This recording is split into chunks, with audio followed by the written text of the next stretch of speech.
Hey there, guys. All right, today we are back with some more of the Great War, and we're on to week 169. Operation Albion concludes. Allied failures in Belgium.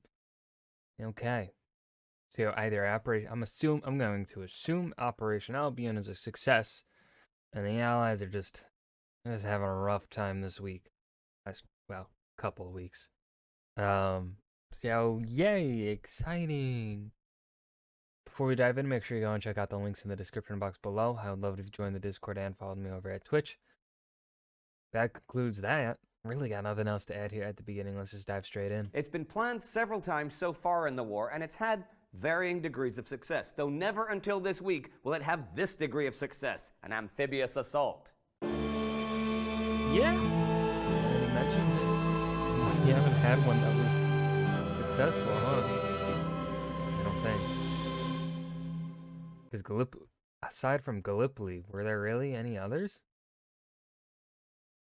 I can't think of it. Well, I mean, the Japanese taking islands would be amphibious assaults, I guess. Yeah, we've had successful ones. I can't think of any on the European theater outside of Gallipoli. I'm Indy Nidell. Welcome to the Great War. Last week, Allied attacks in Belgium failed and failed badly. There was chaos throughout Russia, and Germany launched an offensive against Russia that would take Chaos throughout Russia? That's just another normal day in Russia. Like, advantage of that the best it could. Thing is, it wasn't just taking advantage of Russia that led to that offensive. German Quartermaster General Erich Ludendorff had been looking around for something to help make up the September losses at Passchendaele. And this offensive, Operation Albion, was an economy of force operation that had great potential. This was also, by number of ships, the largest naval operation of the war. The Germans had 363 or so ships, and the Russians around 150, though of course they were much smaller than those at the Battle of Jutland last year. This was the action this week in the Gulf of Riga.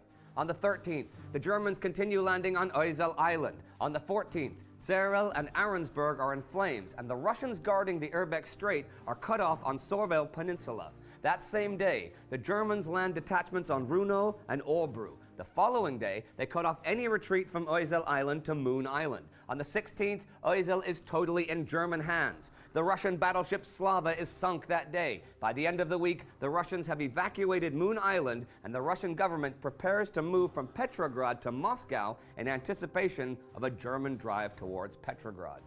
The Germans had conducted a combined air, land, sea operation. Sure, they were helped a lot by the crumbling state of the Russian army, but they were now poised for an invasion of the capital and had taken 20,000 prisoners. It was the most successful amphibious operation we've seen so far. And it's even more impressive when you realize it was organized with a month's notice. And unlike yeah. That's the one thing about the German military of World War I is that they are very good at being able to quickly change and prepare for operations. Like, that's one thing that I think has been a consistent theme here. The Germans, are very good at changing plans. They have a very competent military branch. It's just nearly everything else is going against them. Like many, or most, of the offensives of this war, it had its intended ending. The Russians stopped fighting. But the Germans still had plenty of enemies to fight on the Western Front. At the Battle of Passchendaele, where the British successes of September had become failures in October.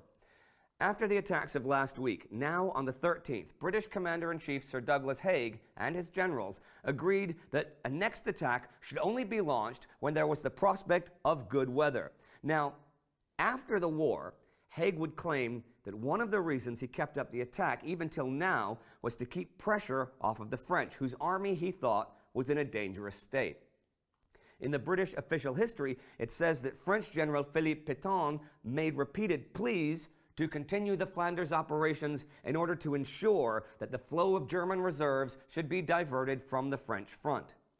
Nick Lloyd points out in Passchendaele that most historians have, in fact, been skeptical of Haig's claims. And there really isn't any hard evidence that Pétain did ask for repeated British attacks. In fact, There are French documents that during the build-up to the French Battle of La Malmaison, a build-up that is going on this week, Haig was asking for it to be brought forward as early as October 5th so it could draw German units away from Flanders. Haig's own diary even has an entry from September about the importance of the French attacking without delay. Pétain, for his part, wanted the British to take over more of the front so he could concentrate his forces on a series of limited attacks like he did at Verdun as the summer ended. Since Russia seemed like it may leave the war at any time, and that would release loads of German troops to fight on the Western Front, he was thinking ahead to defensive strategies for 1918. So on October 18th, he asked Haig to relieve his Sixth Army. Haig said, but that would involve suspending attacks in Flanders. Pétain was like, yeah, so? But Haig still believed that he was on the verge of a breakthrough and German morale was crumbling. This has to be delusion. This has to be a medical condition Haig has. I don't understand how he can be so stubbornly dead set on this. It's not working, Haig. Stop it. It's like fucking Luigi Cadorna and his fucking 11 assaults across the Isonzo River. He planned for the next phase of the battle to be spearheaded by the Canadian Corps, who had been holding the front in Irlande recently.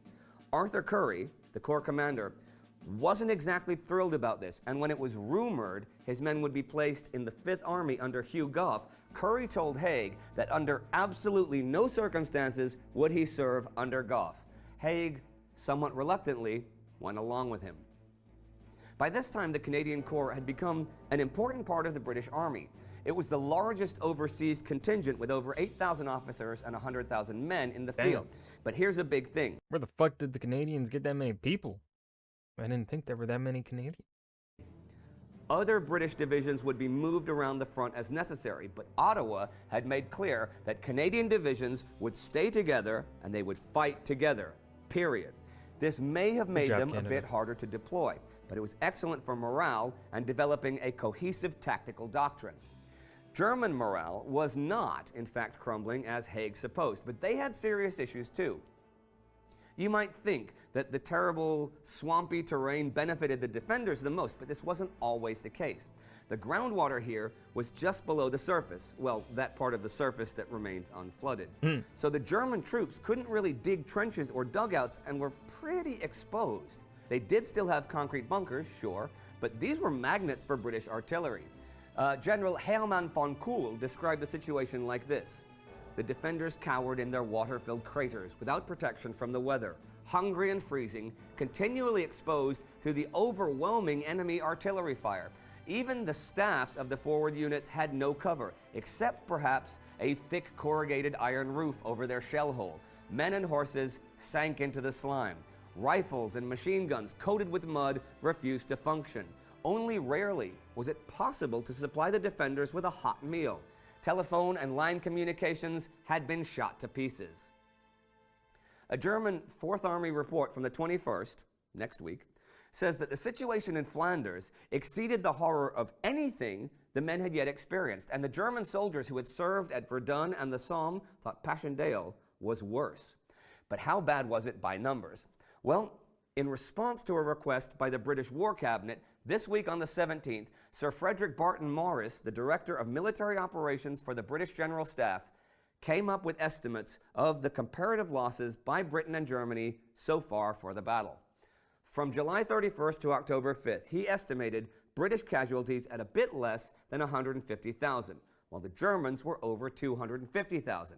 Secretary of State for War Lord Derby added that British losses in the first half of October were 41,000.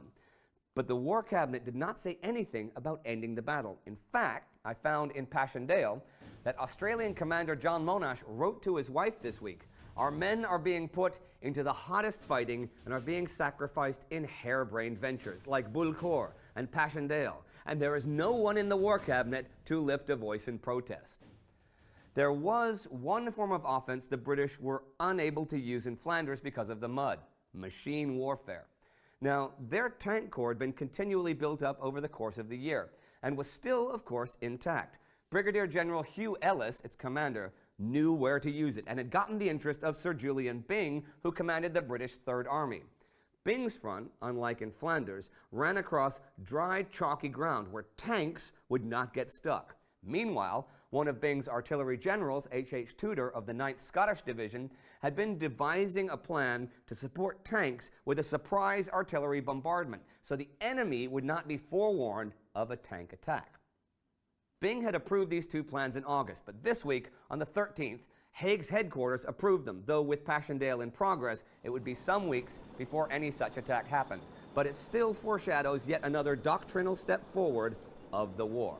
And here's another note dealing with technology. On the 19th, a German Zeppelin raid goes wrong.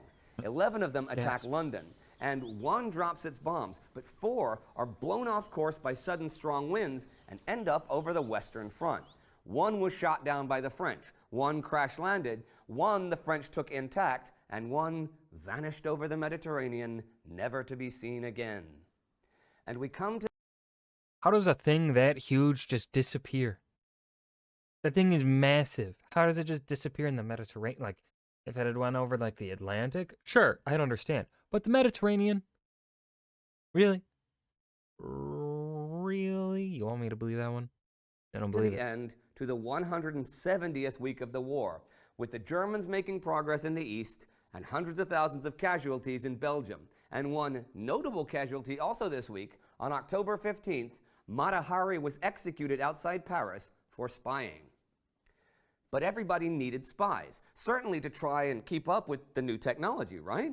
Soon we'd see a new form of tank warfare. Right now we're seeing a successful amphibious operation. New stuff was happening all the time, and it made people optimistic, and that optimism seemed to forget the numbers. Right now, just one 10-week battle on one front has produced nearly 500,000 casualties. And this is the 170th week of the war, and there have been, 14 fronts so far? The numbers truly boggle the mind. If you want to learn more about the legendary Mata Hari, you can click right here. And that was Operation Albion concludes. Allied failures in Belgium. The Great War, week 169. Really got nothing to add here. This week was one of those weeks where things are happening, but not really anything to talk about, really. Just things happening. So I hope you guys enjoyed. Remember to hit that like button and subscribe for more. And I will see you guys in the next video. Peace.